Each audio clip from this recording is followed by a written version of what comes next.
Assalamualaikum warahmatullahi wabarakatuh. Halo semuanya, kami dari Kompas 6 akan mempresentasikan artikel yang berjudul Manajemen Control System and Real Earning Management Effect on Firm Performance.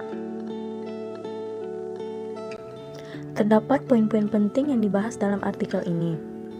Pertama, pendahuluan. Kedua, latar belakang konseptual dan tinjauan literatur. Ketiga, perumusan hipotesis. Keempat, metode penelitian. Dan yang kelima, hasil dari penelitian. Pendahuluan. Artikel ini memeriksa sisi yang belum dijelajahi dari sistem kontrol manajemen, yaitu hubungan mereka dengan manajemen laba real. Artikel ini menguji apakah penggunaan manajemen kontrol sistem secara interaktif mendukung manajemen dalam pertama, mengambil tindakan nyata untuk memenuhi target pendapatan dan secara konseptual akan diklasifikasikan sebagai manajemen laba real. Kedua, membuat manajemen laba real lebih berhasil dalam hal peningkatan kinerja organisasi. Sehingga dalam penelitiannya, artikel ini membuat dua prediksi. Pertama, pengguna manajemen kontrol sistem secara interaktif memfasilitasi diskusi dan implementasi rencana aksi, membantu meningkatkan waktu pengambilan keputusan mereka dan mengarah pada praktik manajemen yang lebih baik. Kedua, memperkirakan bahwa penggunaan interaktif mendukung evaluasi pemilihan dan implementasi tindakan manajemen real laba yang mengarah pada peningkatan profitabilitas perusahaan di masa depan. Selanjutnya, latar belakang konseptual. Dari penelitian ini, yang menjadi latar belakangnya yaitu pertama, manajemen laba real, yang kedua, sistem pengendalian manajemen dalam tindakan. Manajemen laba real yaitu penghasilan yang dapat dikelola dengan mengubah waktu dan struktur transaksi, investasi, operasi, dan pembiayaan, menurut Forbes tahun 2016. Ada banyak literatur yang menganalisis pendorong manajemen laba. Namun, penelitian sebelumnya jarang berfokus pada mekanisme yang memicu pengambilan keputusan dan peran manajemen kontrol sistem dalam mendukung pengambilan keputusan manajerial.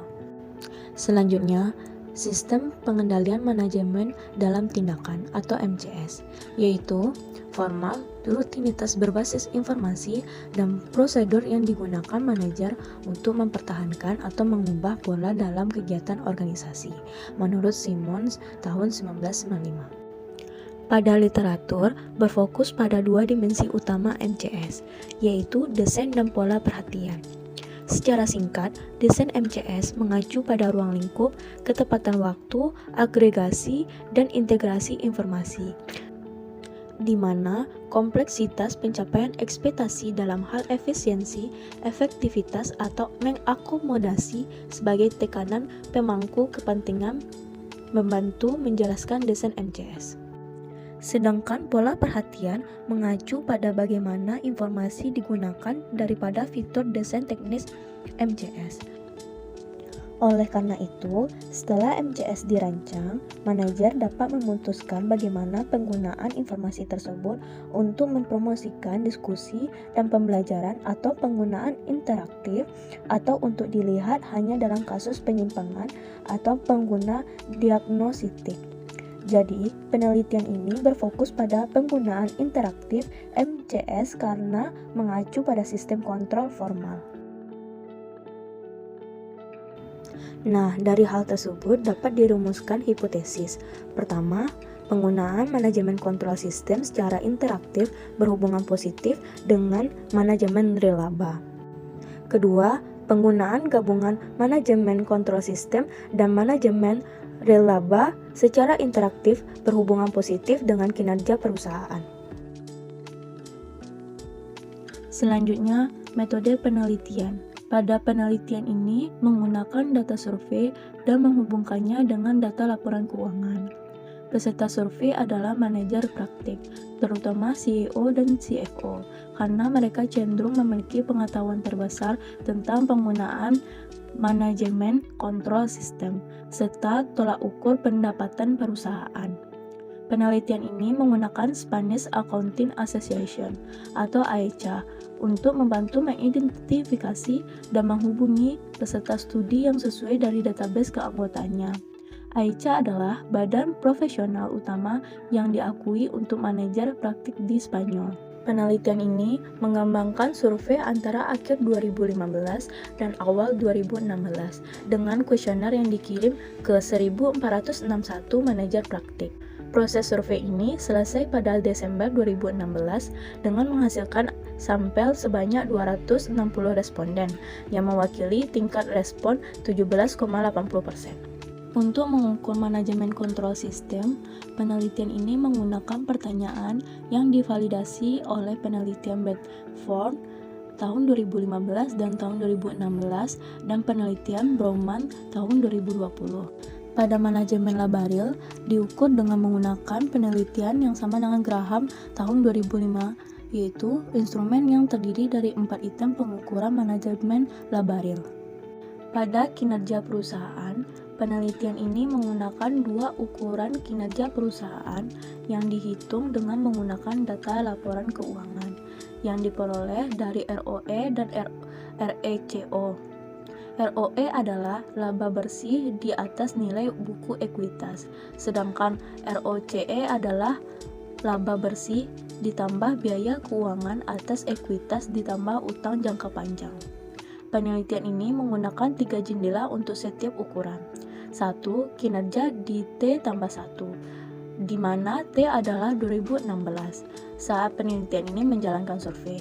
Yang kedua, akumulasi kinerja selama 2 tahun, yaitu T+1 plus T+2, dan ketiga, akumulasi kinerja selama 3 tahun, yaitu T+1 plus T+2 plus T+3.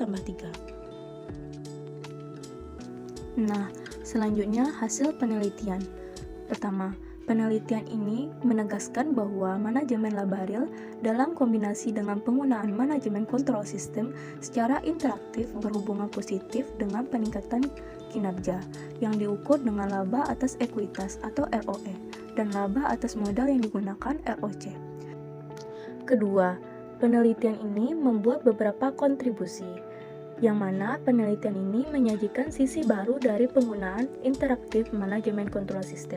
Peranannya dalam mendukung tindakan manajemen labaril dan mengurangi potensi konsekuensi negatif dari manajemen labaril, serta menambah literatur manajemen laba yang masih ada dengan mengidentifikasi mekanisme internal yang mendasari manajemen labaril.